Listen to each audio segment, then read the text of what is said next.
स्वागत है आपका कैपिटल टीवी बिहार के खास बुलेटिन खबरें दिन भर में और मैं हूं आपके साथ आत्मजा। खबरों का सिलसिला शुरू करें। आइए उससे पहले देखते हैं आज की मुख्य हेडलाइंस। लोकसभा चुनाव से पहले जदयू को बड़ा झटका, पूर्व केंद्रीय मंत्री अली अशरफ फातमी ने दिया इस्तीफा। एनडीए से नाराज पशुपति पारस ने केंद्रीय मंत्री पद से दिया इस्तीफा, सीट बंटवारे में नहीं मिली थी जगह। दिल्ली पहुंचे सीएम नीतीश, बीजेपी आला कमान से मिलकर तय करेंगे एनडीए कैंडिडेट्स का नाम। पारस के इस्तीफे पर बोले तेज प्रताप यादव, अच्छा किया एनडीए छोड़ दिया, सबसे पहले हम करेंगे उनका स्वागत। नीतीश के मंत्री अशोक चौधरी की बेटी चिराग पासवान की पार्टी से लड़ सकती है लोकसभा चुनाव, चर्चा हुई तेज। हेमंत सोरेन की भाभी ने थामा बीजेपी का दामन, कहा झारखंड को बचाने के लिए मोदी जी के महापरिवार में होना पड़ा शामिल।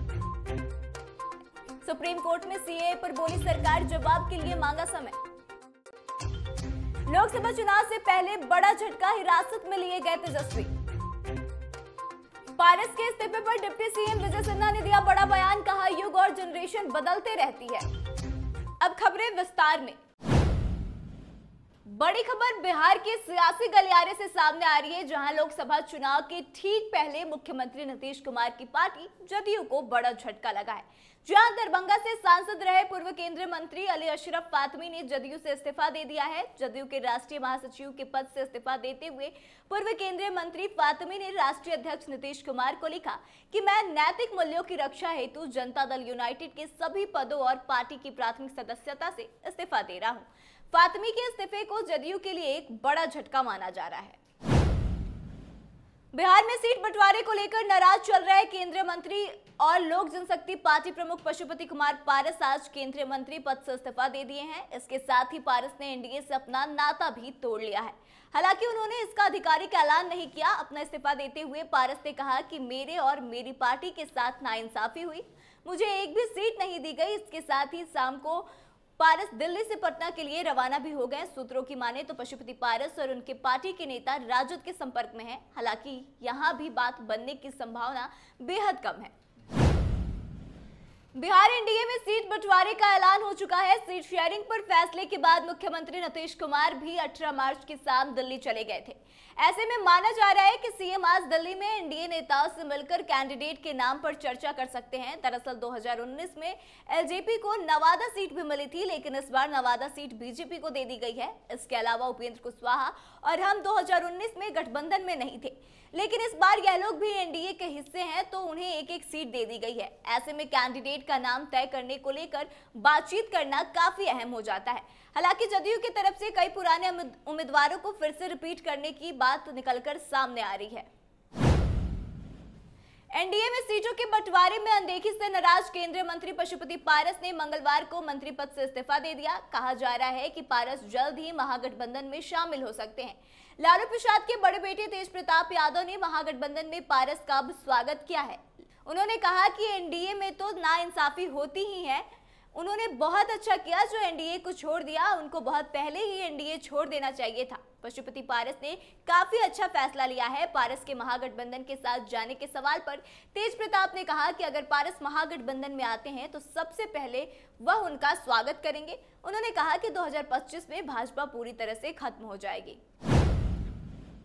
बिहार की नीतीश सरकार में मंत्री एवं जदयू नेता अशोक चौधरी की बेटी शांभवी के चिराग पासवान की पार्टी लोजपा रामविलास से लोकसभा चुनाव लड़ने की चर्चा अब तेज हो गई है। शांभवी पूर्व आईपीएस ऑफिसर किशोर कुणाल की बहू है। उनके पति शायन कुणाल ने हाल ही में चिराग पासवान से मुलाकात भी की। चर्चा इस बात की कि उन्हें लोजपा रामविलास जमुई से लोकसभा का टिकट दे सकती है। हालांकि अभी तक इस बारे में आधिकारिक तौर पर पुष्टि नहीं हुई है।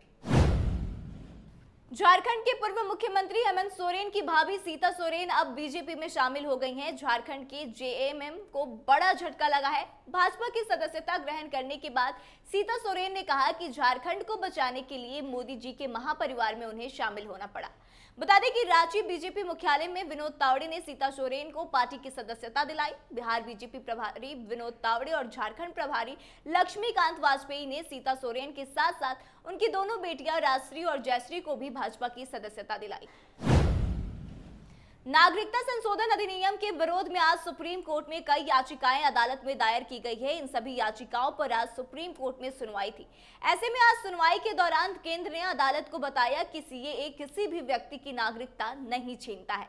इसके साथ ही केंद्र ने सुप्रीम कोर्ट से सभी याचिकाओं पर जवाब देने के लिए वक्त की मांग की है। कोर्ट मामले की सुनवाई अब 9 अप्रैल को करेगा। हालांकि शीर्ष अदालत ने इस पर स्टे लगाने से इनकार कर दिया है। लोकसभा चुनाव से पहले पीएम मोदी और अमित शाह की टेंशन बढ़ने वाली है, क्योंकि जैसे ही चुनाव आयोग ने तारीखों का ऐलान किया है उसके बाद भाजपा को बड़ा झटका लगा है। पुलिस ने पार्टी के सांसद तेजस्वी सूर्या को हिरासत में ले लिया है। रविवार को अजान के वक्त लोगों के ग्रुप और एक दुकानदार के बीच विवाद के बाद मंगलवार को विरोध प्रदर्शन हुआ, जिसमें शामिल होने के लिए भारतीय जनता पार्टी के सांसद तेजस्वी सूर्या भी पहुंच गए। इसके बाद कर्नाटक पुलिस ने बेंगलुरु में उन्हें हिरासत में ले लिया। रालोसपा के राष्ट्रीय अध्यक्ष पशुपति पारस ने केंद्रीय मंत्री पद से इस्तीफा दिया है। इस दौरान उन्होंने कहा कि मेरे और मेरी पार्टी के साथ नाइंसाफी हुई, मुझे एक सीट भी नहीं दी गई है। वहीं पारस के इस्तीफे के बाद बिहार सरकार में उप मुख्यमंत्री विजय कुमार सिन्हा का बड़ा बयान सामने आया। उन्होंने कहा कि एक चाचा को हमेशा अपने भतीजे के लिए खुश रहना चाहिए। युग और जनरेशन बदलते रहता है। विजय कुमार सिन्हा ने कहा कि पशुपति पारस को भतीजे के लिए खुश होना चाहिए, उनको आशीर्वाद देना चाहिए, मिलकर आगे बढ़ना चाहिए। विजय सिन्हा ने कहा कि युग बदलता है तो लोगों को सोच बदलनी चाहिए और ऐसे में लोगों को उसके अनुसार एडजस्ट भी करने आना चाहिए। तो आज के इस खास बुलेटिन में बस इतना ही। आगे की तमाम खबरों के लिए बने रहे हमारे साथ, देखते रहे कैपिटल टीवी बिहार। धन्यवाद।